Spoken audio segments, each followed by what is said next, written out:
Hello, good evening. सर्वांना प्रभू येशूच्या नावामध्ये नमस्कार.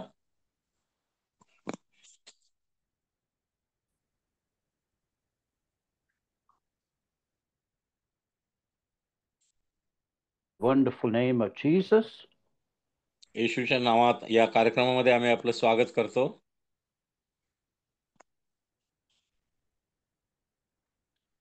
Today we start a new course. It's called Communication Skills.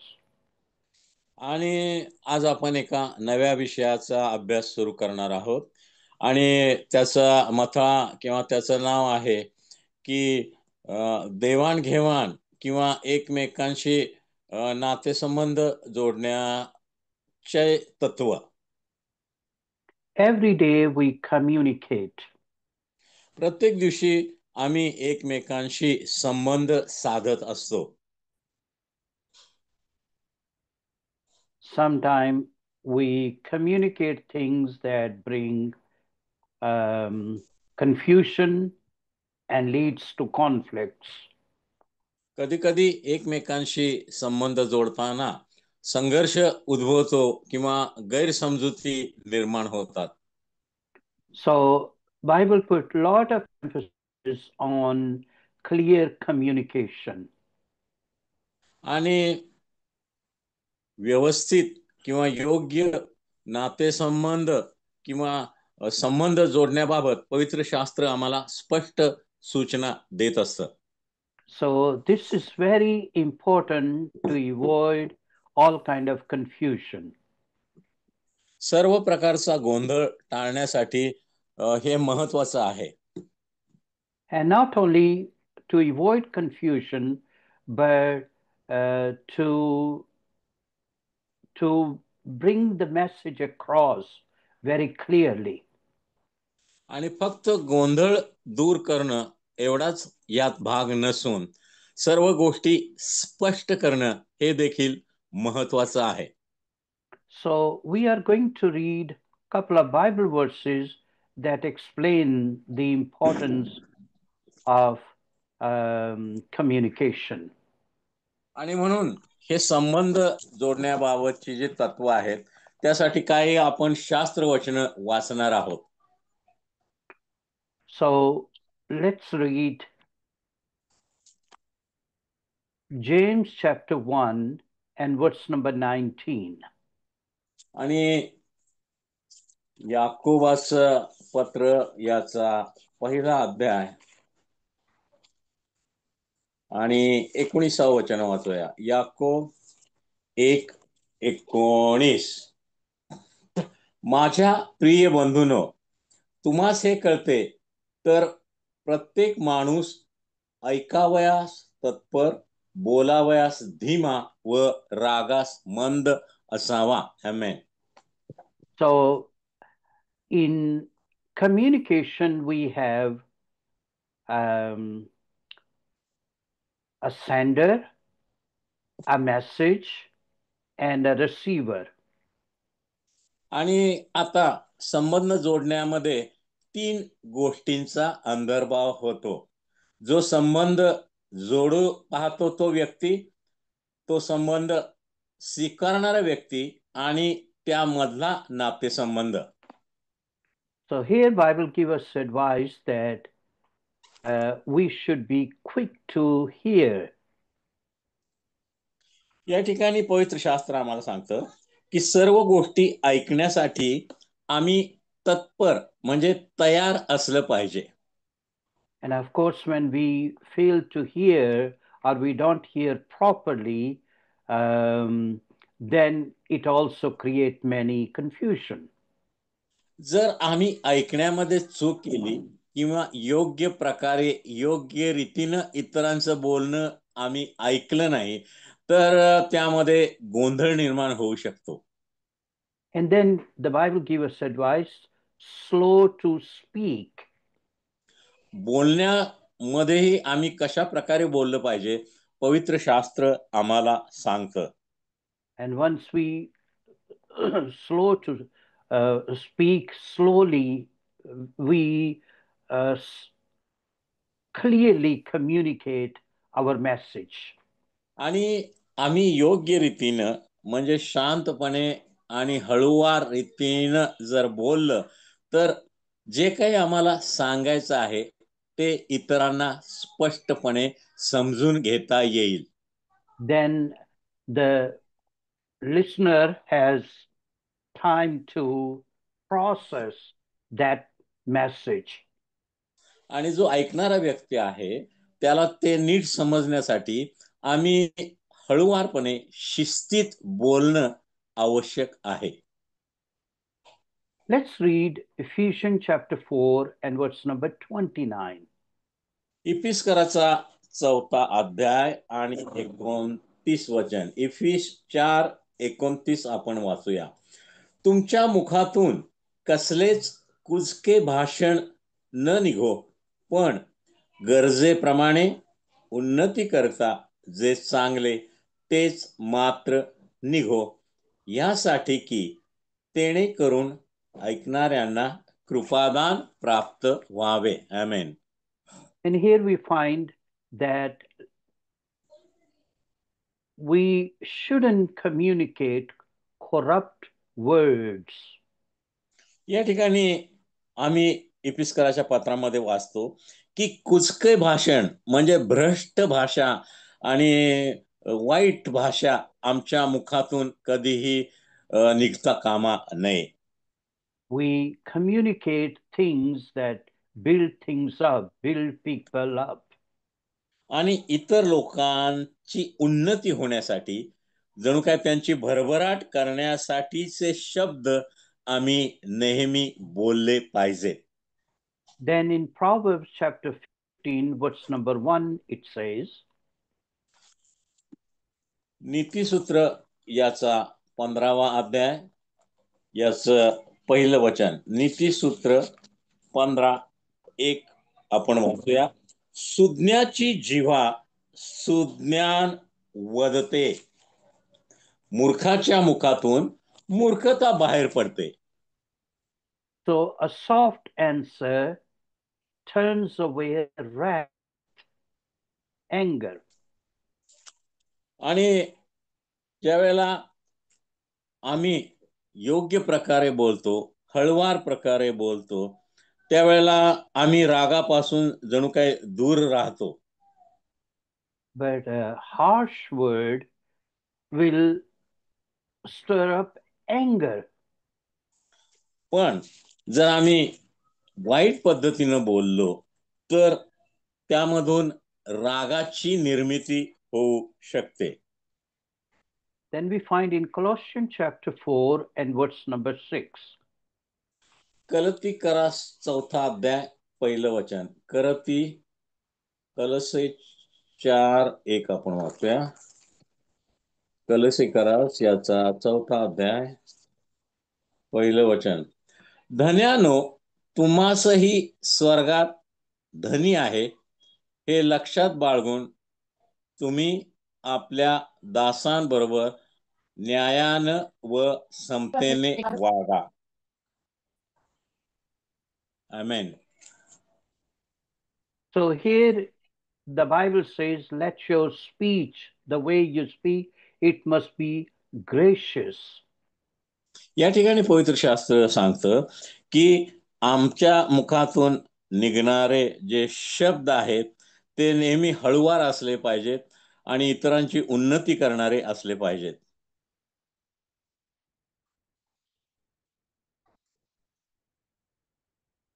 Psalm 141, verse number 3, the Bible says, स्तोत्र 141 याचं 3रं वचन. स्तोत्र 141:3 मध्ये आम्ही वाचतो, हे परमेश्वरा, माझ्या मुखावर पहारा ठेव, माझ्या वाणीचे द्वार सांभाळ.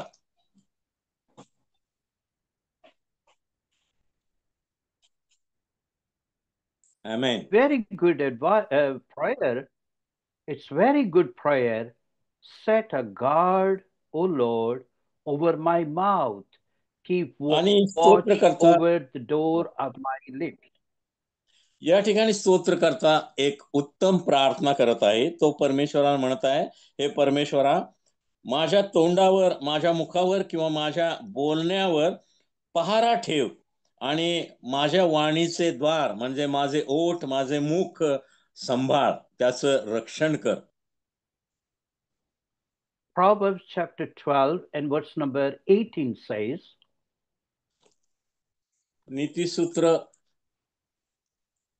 14वा अध्याय 4:18. Proverbs 12, 12:18. 18. या नीतिसूत्र 12:18 मध्ये आम्ही वाचतो, कोणी असा असतो की तलवार भोसकावी तसे अविचाराचे भाषण करतो. Here when we have rash words, they are like a sword. ज्या वेळेला आम्ही रागाचे शब्द बोलतो, ते जणू काय तरवारीसारखे इतरांना भोसकतात किंवा इतरांना इजा करतात, जखमी करतात. But the tongue of a wise brings healing. परंतु जो सुज्ञ किंवा शहाणा मनुष्य असतो, त्याची जिव्हा इतरांना जणू काय हळुवारपणे, जणू त्यांच्यामध्ये आरोग्य दानासारखी असते. So it means there is a communication that can bring hurt. There is a communication that can bring healing. याचा अर्थ की आमच्या मुखातून निघणारे शब्द म्हणजे आमचं बोलणं, आमची बातचीत इतरांना इजा करणारी, दुःख देणारी असू शकते किंवा इतरांना आरोग्य देणारी, आनंद आणि शांती देणारी अशी देखील असू शकते. Proverbs 18, verse number 2. नीतिसूत्रे याचा 18वा अध्याय 2रं वचन आम्हाला सांगतं, मूर्खाला ज्ञानाचा संतोष वाटत नाही, तर केवळ आपल्या मनात जे आहे ते प्रगट करण्यातच त्याला संतोष वाटतो. आमेन. So it tells us that the fool doesn't have any pleasure in proper communication. आणि इतर लोकांशी योग्य प्रकारे बातचीत करावी, बोलावी, यामध्ये मूर्ख माणसाला कोणताही रस असत नाही. But a wise person learns how to communicate. परंतु जो सुज्ञ व्यक्ती आहे, शहाणा व्यक्ती आहे, इतरांशी बातचीत कशा प्रकारे करावी याकडे तो लक्ष देतो. What about 2 Timothy chapter 2 and verse number 16? दुसरे तिमोथी याचा 2रा अध्याय 16व वचन. दुसरे तिमोथी 2:16 आपण वाचूया. दुसरे तिमोथी 2:16. अनितीच्या रिकाम्या वटवटीपासून दूर राहा, अशा वटवटी करणारे अभक्तीत अधिक सरसावतील. आमेन. So here the Bible tells us that avoid irrelevant babbles. आणि आम्ही रिकाम्या किंवा ज्याचा काय ज्यामध्ये अर्थ नाही अशा बोलण्यापासून दूर राहिलं पाहिजे. So we can sometimes use all kind of babbling that doesn't make any sense. कधी कधी आम्ही भरपूर काय बोलतो, वटवट करतो, त्यामध्ये काहीच अर्थ असत नाही किंवा त्यातून काही अर्थ इतरांना समजत नाही. What about Proverbs chapter 15 and verse number 11? आणि नीतिसूत्र याचा 15वा अध्याय 11व वचन आपण वाचू. नीतिसूत्र 15:11.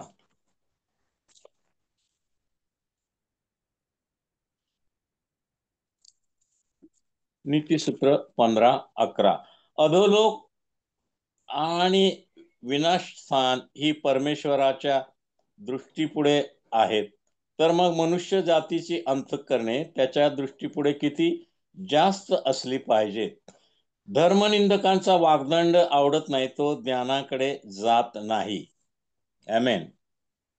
Here the Bible say a word fitly spoken, or we can say the word spoken in a proper way at the right time, they are like apples of gold in a setting of silver.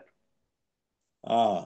आणि या ठिकाणी योग्य प्रकारचं भाषण किंवा योग्य प्रकारचं बोलणं हे जणू काही आमच्यासाठी फार महत्वाचं आहे, किंवा इतरांसाठी आमच्या मुखातून निघणारे शब्द हे महत्वाचे आहेत.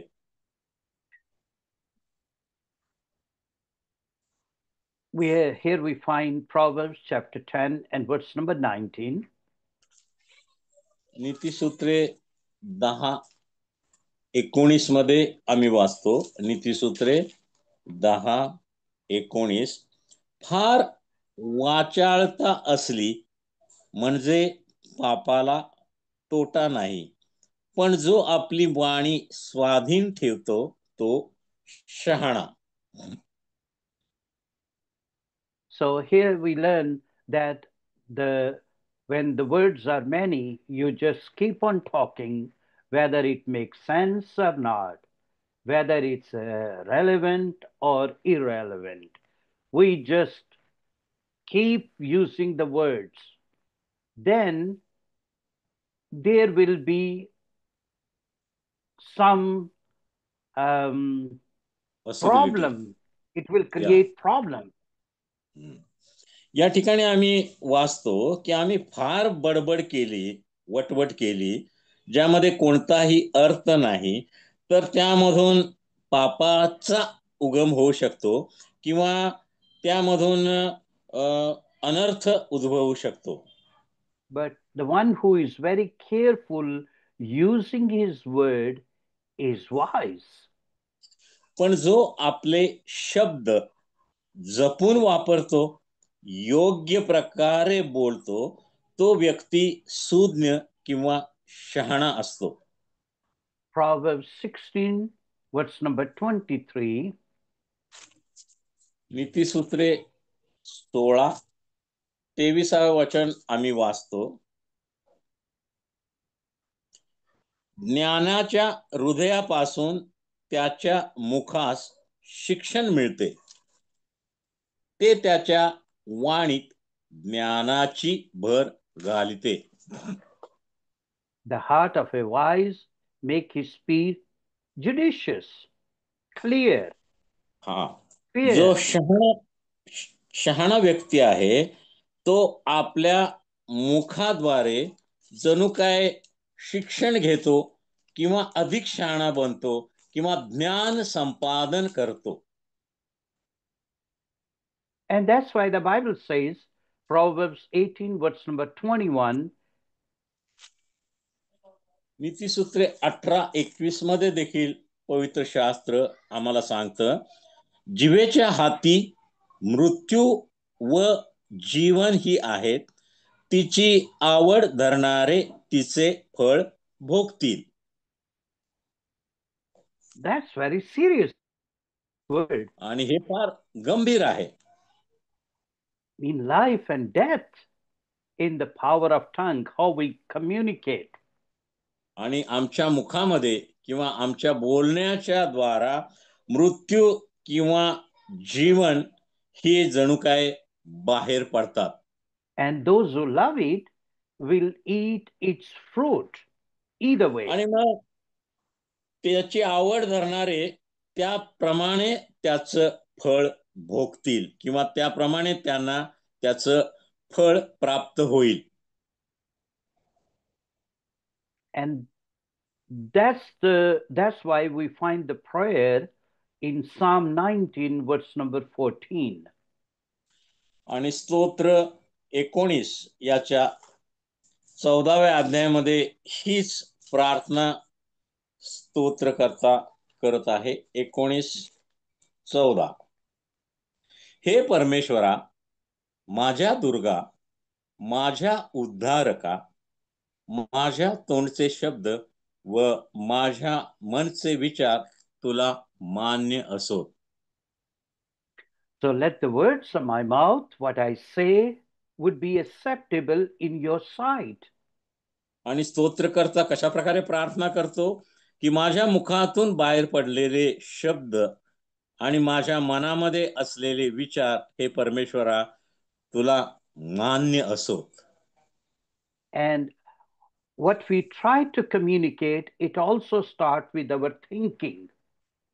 जे आम्ही इतरांना सांगण्याचा प्रयत्न करतो, जे आमच्या मुखातून शब्द बाहेर निघतात, ते आमच्या प्रथम विचारामध्ये असतात.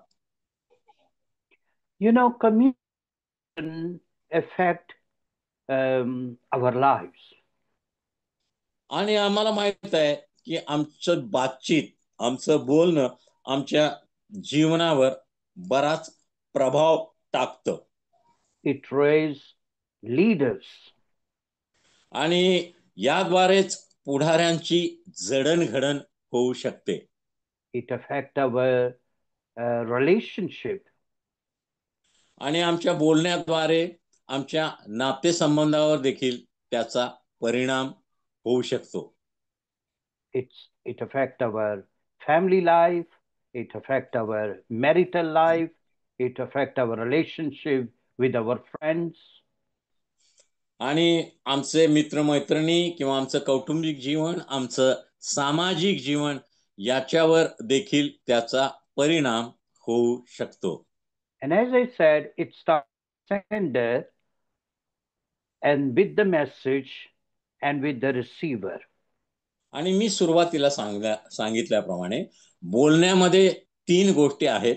एक बोलणारा व्यक्ती, एक ऐकणारा व्यक्ती आणि जे काही बोललं जाते ते शब्द. We have verbal communication. आणि मुखाच्या द्वारे आम्ही इतरांबरोबर संबंध साधतो. We use like words, or we use written, spoken words or written words. आणि मग इतरांशी संबंध जोडताना आम्ही मुखाद्वारे बोलतो किंवा आम्ही लिहिलेल्या गोष्टींद्वारे बोलतो. मुखाद्वारे किंवा लिहिलेल्या गोष्टींद्वारे इतरांशी आम्ही संधान साधतो किंवा संबंध जोडतो. We communicate our ideas, we communicate our feelings.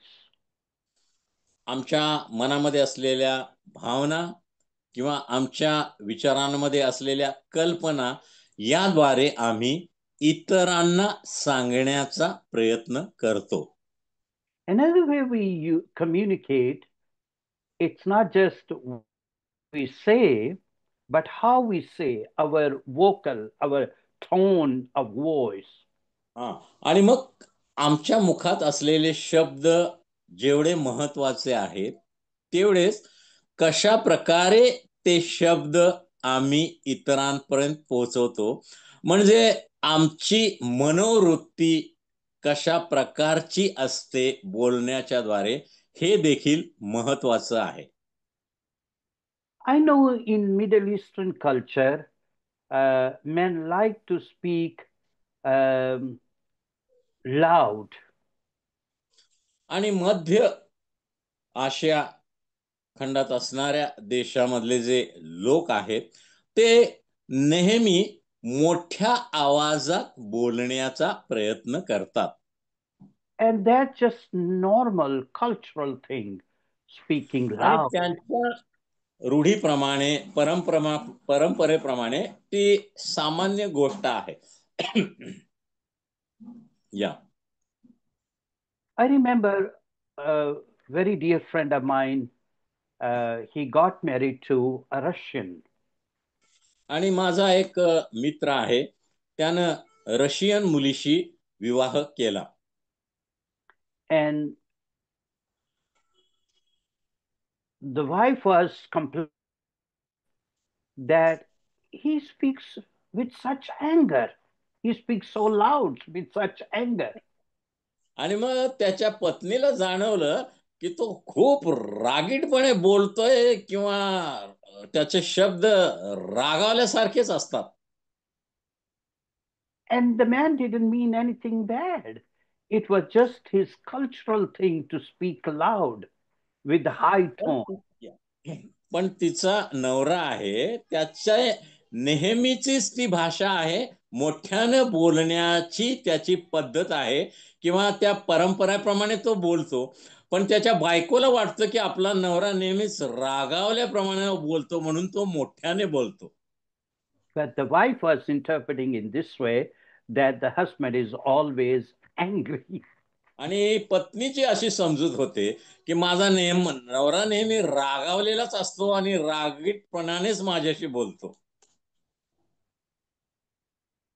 So the way we say things with what tone also affect, our lives. आणि फक्त आमचे शब्द बोलणंच महत्वाचं नाही, पण कशा प्रकारे आम्ही इतरांशी बोलतो ते देखील तेवढंच महत्वाचं आहे. And our gesture also, we use that to communicate. आणि आम्ही इतरांशी बोलताना आमच्या शारीरिक हालचाली किंवा आमचे जे हावभाव आहेत ते देखील तेवढेच महत्वाचे आहेत. For example, sometimes we use eyes. आणि कधी कधी आम्ही बोलताना आमच्या डोळ्यांचा बराच वापर करतो. Sometimes we don't use eyes where we need to use eyes. आणि कधी कधी आम्ही डोळ्यांचा वापर करतो, कधी कधी बोलताना आमच्या डोळ्यांचा उपयोग आम्ही करत नाही. So these are different ways that affect our communication. आणि आमचं इतरांशी संबंध जोडणं, बातचीत करणं यामध्ये या इतक्या गोष्टींचा समावेश होतो. Is our message very clear? आम्हाला जे बोलायचे आहे ते आम्ही स्पष्टपणे बोलतो का? Is that to the point, brief, to the point? आणि जे काय आम्हाला सांगायचं आहे ते जो मुद्दा, जी गोष्ट आम्ही इतरांना सांगतो आहे त्याच्याशी ते सुसंगत आहे का? Is that very accurate? आणि ते बरोबर पद्धतीनं, योग्य पद्धतीनं आम्ही इतरांना समजावून देत आहे का? Is that respectful or full of anger, high tone? या आम्ही उंच आवाजात किंवा रागारागाने बोलतो का? So all these things really affect our communication. आणि या सगळ्या गोष्टींचा परिणाम इतरांशी बोलण्याद्वारे जे संबंध आम्ही जोडतो त्यावर होऊ शकतो. Now, here I would like you to share your experience in the area of communication. आता तुमचा याबाबतचा अनुभव काय आहे हे मला ऐकायला आवडेल. सॉरी.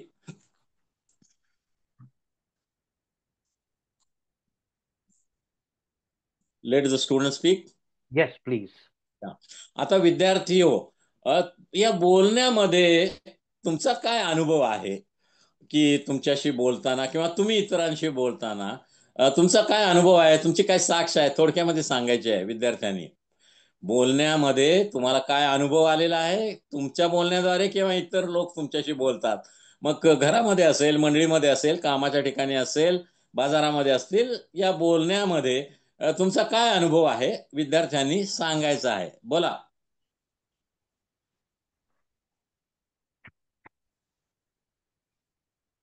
किंवा तुम्हाला काय वाटतं कशा प्रकारे बोललं पाहिजे? विद्यार्थ्यांनी आपापला अनुभव सांगायचा आहे थोडक्यामध्ये, 2-2 मिनिटांमध्ये. तुमच्या रोजच्या जीवनामध्ये, मंडळीमध्ये, बाजारामध्ये, नातेवाईकांच्या मध्ये, मित्रमैत्रिणींमध्ये तुम्हाला काय अनुभव येतो बोलण्याद्वारे, किंवा तुमचं इतरांशी बोलणं, किंवा इतर लोक तुमच्याबरोबर बोलतात, तुमचा अनुभव काय आहे?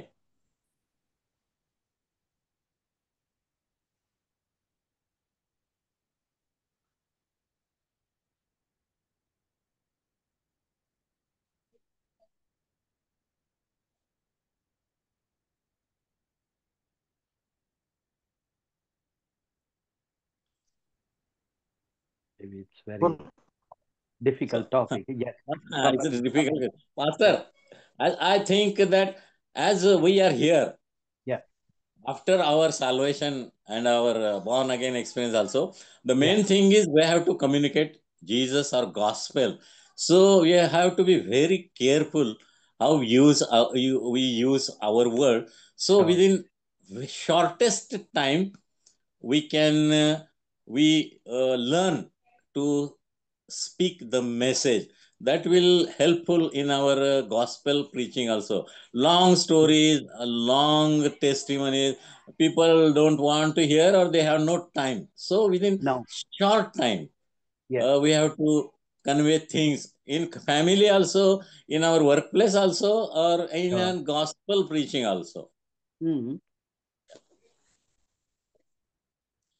आणि मी हा मुद्दा मांडला की आम्ही या पृथ्वीतलावर जे जिवंत आहोत, देवाची इच्छा जे आमच्या प्रत्येकाच्या द्वारे आहे, उत्तम, पवित्र आणि ग्रहणी इच्छा, की आम्ही येशूची सुवार्ता इतरांना सांगावी, आणि ती सुवार्ता अतिशय कमी शब्दात प्रभावीपणे सांगण्याचं तंत्र आम्ही शिकलं पाहिजे.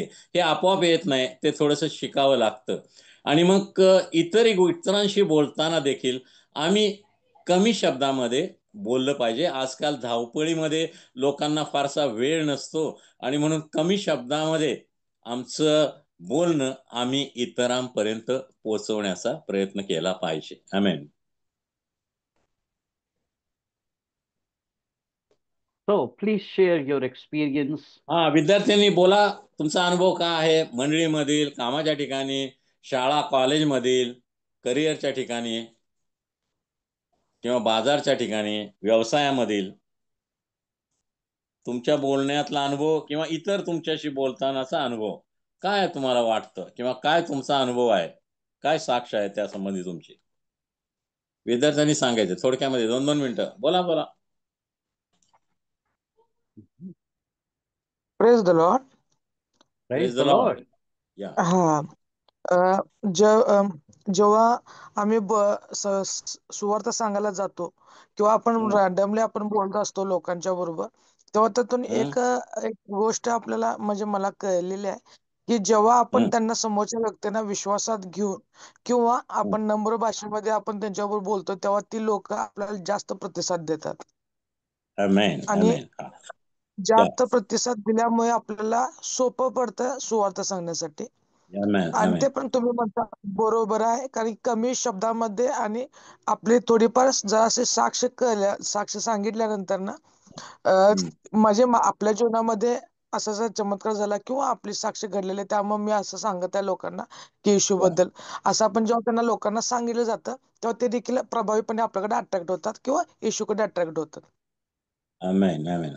Brother Akash says, when we are humble in our speaking, in gospel Mhm. preaching, people are ready to hear our words, and that is helpful to convey the gospel to the people. So we must be humble and we must be clear in our speaking. Beautiful. Thank you. चला Okay. बोला, कोण सिस्टरच्या मधून कोण आपला अनुभव सांगा, मंडळीमधील, कुटुंबातील, तुमच्या सुनबाईंचा, सासूबाईंचा, किंवा कामाच्या ठिकाणी, शेताभातामध्ये, व्यवसायाच्या ठिकाणी, या बोलण्याचा काय अनुभव तुम्हाला आहे? तुम्ही बोलताना कसं बोललं पाहिजे, किंवा इतर तुमच्याशी कशा प्रकारे बोलतात, तुमचा अनुभव काय आहे?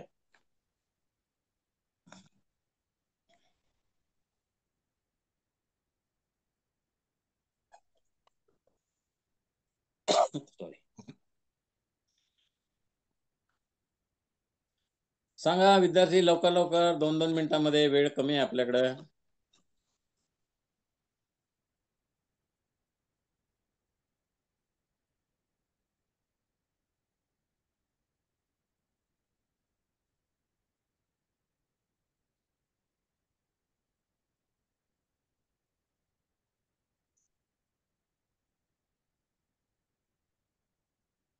Pastor Prabhakar, would you like to say something?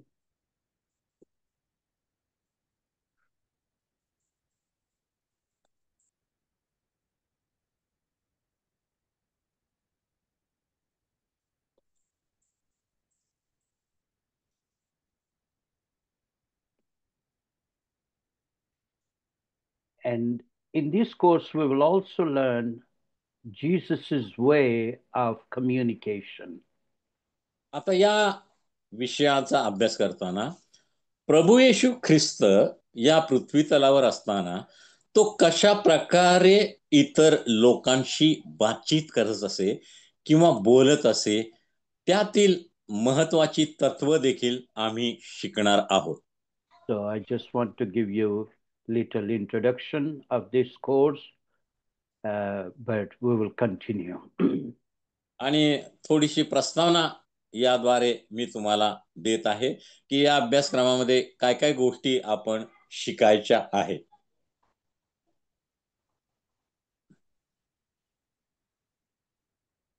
Brother Dongre, Yeah. like to share something?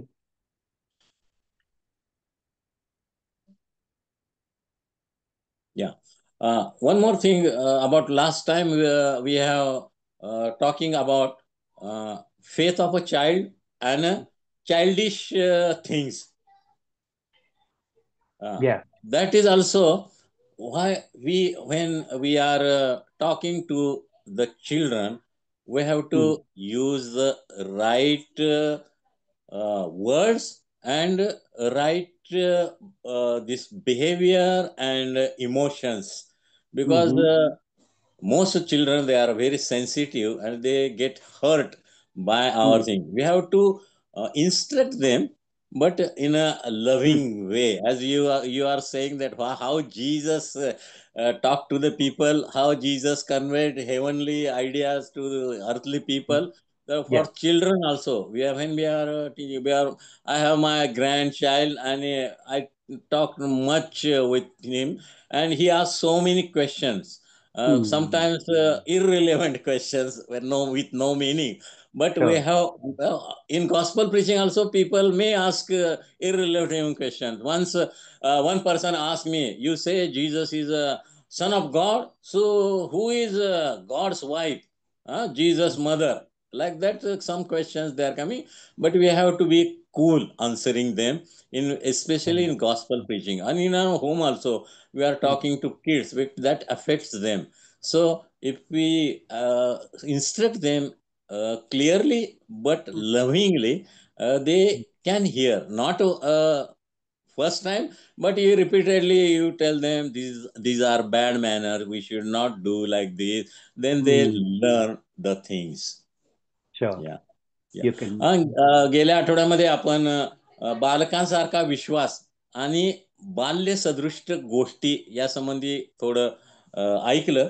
घरामध्ये या लेकरांशी बोलताना देखील आम्ही योग्य पद्धतीनं बोललं पाहिजे.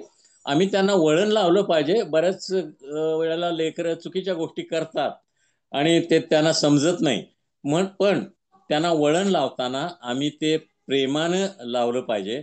नाहीतर लेकरांच्या भावनांवर त्याचा विपरीत किंवा चुकीचा परिणाम घडू शकतो. जसं स्वार्थ सांगण्यामध्ये आहे, तसं कौटुंबिक जीवनामध्ये देखील आम्ही आपल्या पत्नीशी, पतीशी किंवा लेकरांशी बोलताना ह्याची दक्षता घेतली पाहिजे की आमचे शब्द योग्य असले पाहिजेत आणि आमच्या भावना, म्हणजे आम्ही प्रेमानं त्यांना कळालं पाहिजे की आम्ही त्यांच्यावर प्रीती करतो आणि त्यांची उन्नती किंवा त्यांच्या जीवनामध्ये चांगल्या गोष्टी घडाव्यात, हाच आमचा हेतू आहे.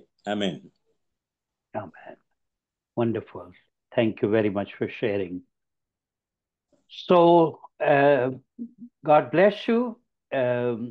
We stop here, and would you kindly write lesson. या आणि या ठिकाणी आजचा शास्त्राभ्यासाचा वर्ग आपण समाप्त करतो आहे. विद्यार्थ्यांसाठी गृहपाठ आहे. आजच्या शास्त्राभ्यासामध्ये ज्या गोष्टी तुम्ही शिकला त्या तुम्हाला सारांश रूपाने लिहून काढायचं आहे. विषयाचं नाव की कम्युनिकेशन स्किल्स म्हणजे इतरांशी बातचीत करण्याची तत्व किंवा सिद्धांत. आणि आजच्या धड्यामध्ये ज्या ज्या गोष्टी तुम्ही शिकला, जी वचनं आणि वचनामध्येच सगळ्या गोष्टी आहेत, स्पष्ट आहेत, त्यामध्ये फारसं काय स्पष्टीकरण करण्यासारखं नाही. प्रत्येक वचनामध्ये विशेष करून नीतिसूत्रामध्ये भरपूर या संबंधी लिहिलेलं आहे. आणि विद्यार्थ्यांनी ती वचनं पास्टर प्रभाकर तुम्हाला डिटेल नोट्स पाठवतील. त्याप्रमाणे आजच्या धड्याचा सारांश विद्यार्थ्यांनी लिहून काढायचा आहे. हा विद्यार्थ्यांसाठी गृहपाठ आहे. That is your homework. Amen. Amen. And even start reading a book on this subject.